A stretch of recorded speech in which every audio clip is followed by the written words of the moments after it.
Hello guys, GK वाला official में आपका स्वागत है। दोस्तों आज महत्वपूर्ण 20 क्वेश्चन लेके आए हैं बायोलॉजी से, जो आपको एग्जाम के व्यू से बहुत ही इंपॉर्टेंट होने वाली है। वीडियो में बने रहिएगा, वीडियो को अंत तक देखिएगा। अगर आप नए हैं तो चैनल को सब्सक्राइब जरूर कर लीजिएगा। दोस्तों क्वेश्चन नंबर 1 हो जाएगा आपका कि कोशिका की खोज किसने की थी, आपको बताना है। तो याद रखिएगा, कोशिका के जो खोज किए थे दोस्तों वो रॉबर्ट हुक ने किए थे, यानी कि ऑप्शन नंबर सी आपका करेक्ट आंसर होने वाला है। नेक्स्ट क्वेश्चन दोस्तों कहता है कि कोशिका विज्ञान को क्या कहते हैं, आपको बताना है। तो याद रखना है, कोशिका विज्ञान को दोस्तों क्या कहते हैं, तो हो जाएगा आपका साइटोलॉजी कहा जाता है। कोशिका विज्ञान को हम साइटोलॉजी कहते हैं, यानी कि ऑप्शन नंबर बी आपका करेक्ट आंसर होने वाला है। नेक्स्ट क्वेश्चन दोस्तों कहता है कोशिका का पावर हाउस किसे कहा जाता है, आपको बताना है। ठीक है, तो कोशिका का जो दोस्तों पावर हाउस हो जाएगा वो आपका क्या हो जाएगा, माइटोकॉन्ड्रिया, यानी कि ऑप्शन नंबर सी आपका करेक्ट आंसर हो जाएगा, माइटोकॉन्ड्रिया।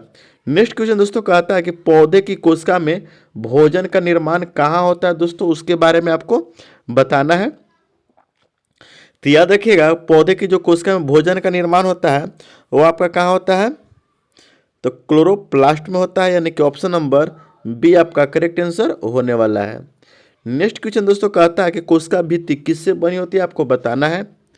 तो याद रखिएगा, कोशिका जो भित्ति होती है दोस्तों वो किससे बनी होती है, तो वो होता है सेलुलोज से बनी होती है, यानी कि ऑप्शन नंबर सी आपका करेक्ट आंसर हो जाएगा। अगला है दोस्तों क्वेश्चन आपका कि मानव शरीर की सबसे बड़ी हड्डी कौन सी है, उसके बारे में आपको बताना है। तो याद रखना है कि मानव शरीर की सबसे बड़ी जो कोशिका है दोस्तों वो आपका हो जाएगा क्या, अंडाणु। क्या हो जाएगा, अंडाणु हो जाएगा, यानी कि ऑप्शन नंबर सी आपका करेक्ट आंसर हो जाएगा। नेक्स्ट क्वेश्चन दोस्तों कहता है कि मानव शरीर की सबसे छोटी कोशिका कौन सी है, आपको बताना है। तो याद रखना है कि मानव शरीर की जो सबसे छोटी कोशिका है दोस्तों वो आपका क्या हो जाएगा, शुक्राणु हो जाएगा, यानी कि ऑप्शन नंबर डी आपका करेक्ट आंसर होने वाला है। अगला दोस्तों क्वेश्चन आपका कि कोशिका का नियंत्रण केंद्र है कौन सा है दोस्तों, आपको बताना है। तो याद रखना है कि जो कोशिका का नियंत्रण केंद्र है दोस्तों वो आपका क्या हो जाएगा, नाभिक हो जाएगा। क्या हो जाएगा, नाभिक, यानी कि ऑप्शन नंबर बी आपका करेक्ट आंसर हो जाएगा। अगला दोस्तों कि प्रोटीन संश्लेषण किस में होता है, आपको बताना है। तो याद रखना है कि कोशिका में जो प्रोटीन का संश्लेषण होता है दोस्तों वो किस में होता है, तो राइबोसोम में होता है, यानी कि ऑप्शन नंबर सी आपका करेक्ट आंसर हो जाएगा। अगला है कि लाइसोसोम का क्या क्या कहा जाता है, आपको बताना है। तो याद रखना है कि लाइसोसोम को दोस्तों आत्महत्या की थैली कहते हैं, यानी कि ऑप्शन नंबर बी आपका करेक्ट आंसर हो जाएगा। अगला दोस्तों ये कौन सा कोशिकांग केवल पौधों में पाया जाता है, उसके बारे में आपको बताना है। तो याद रखना है दोस्तों कि प्लास्टिड जो है दोस्तों वो सिर्फ पौधे में पाया जाता है, यानी कि ऑप्शन नंबर सी आपका करेक्ट आंसर हो जाएगा, आपको याद रखना है। अगला दोस्तों कोशिका झिल्ली का दूसरा नाम क्या है, उसके बारे में आपको बताना है। तो याद रखना है कोशिका झिल्ली का जो दूसरा नाम है दोस्तों वो आपका क्या है, प्लाज्मा मेम्ब्रेन, यानी कि ऑप्शन नंबर सी आपका करेक्ट आंसर हो जाएगा। अगला दोस्तों क्वेश्चन नंबर 13 कहता है कि ओमिन सिलुआ ई सिलुआ सिद्धांत किसने दिया था, उसके बारे में आपको बताना है।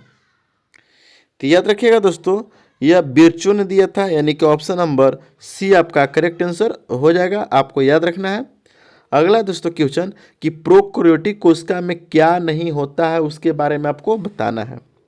ठीक है, तो याद रखना कि जो प्रोकैरियोटिक कोशिका में दोस्तों ठीक है वो नाभिक नहीं होती है, यानी कि ऑप्शन नंबर सी आपका करेक्ट आंसर हो जाएगा। अगला दोस्तों कि गोल्जी तंत्र का मुख्य कार्य क्या है, उसके बारे में आपको बताना है। ठीक है, तो याद रखना है गोल्जी तंत्र का जो मुख्य कार्य है दोस्तों वो आपका क्या हो जाएगा, तो प्रोटीन पैकेजिंग करना होता है, यानी कि ऑप्शन नंबर सी आपका करेक्ट आंसर हो जाएगा। अगला दोस्तों क्वेश्चन कि क्रोमोसोम किससे बना होता है, उसके बारे में आपको बताना है। ठीक है, तो याद रखना है क्रोमोसोम जो दोस्तों आपका वो डीएनए और प्रोटीन से बने होते हैं, यानी कि ऑप्शन नंबर बी आपका करेक्ट आंसर हो जाएगा। अगला है कि कोशिका विभाजन का प्रकार नहीं है, उसके बारे में आपको बताना है। ठीक है, तो कोशिका विभाजन का जो प्रकार नहीं होता है दोस्तों वो आपका क्या हो जाएगा, साइटोसिस। साइटोसिस जो होता है कोशिका विभाजन का प्रकार नहीं है, यानी कि ऑप्शन नंबर डी आपका करेक्ट आंसर हो जाएगा। अगला है दोस्तों कि साइटोप्लाज्म क्या है, उसके बारे में आपको बताना है। ठीक है, तो याद रखना है जो साइटोप्लाज्म है दोस्तों, ठीक है, वो आपका क्या हो जाएगा, तो तरल एक भाग है। क्या है, तरल एक भाग है, यानी कि ऑप्शन नंबर बी आपका करेक्ट आंसर होने वाला है। अगला दोस्तों कोशिका में पौधे का परिवहन कौन करता है, उसके बारे में आपको बताना है। ठीक है, तो 19 नंबर हम देखेंगे, कहें कोशिका में जो पदार्थों का जो परिवहन करता है वह कौन करता है, तो हो जाएगा आपका इंडिकुलम रीजन, यानी कि ईआर करता है, यानी कि ऑप्शन नंबर बी आपका करेक्ट आंसर हो जाएगा। नेक्स्ट क्वेश्चन दोस्तों कहता है कि मानव शरीर में लगभग कितनी कोशिका होती है, उसके बारे में आपको बताना है। ठीक है, तो याद रखना है कि मानव शरीर में जो कोशिकाएं होती है दोस्तों, वो कितनी होती है, लगभग 37 ट्रिलियन होती है, यानी कि ऑप्शन नंबर डी आपका करेक्ट आंसर हो जाएगा। दोस्तों ये वीडियो कैसा लगा कमेंट करके ज़रूर बताइएगा। अगर आप नए हैं तो चैनल को सब्सक्राइब जरूर कर लीजिएगा। मिलते हैं दोस्तों नेक्स्ट वीडियो में, देखते रहिए जीके वाला ऑफिशियल।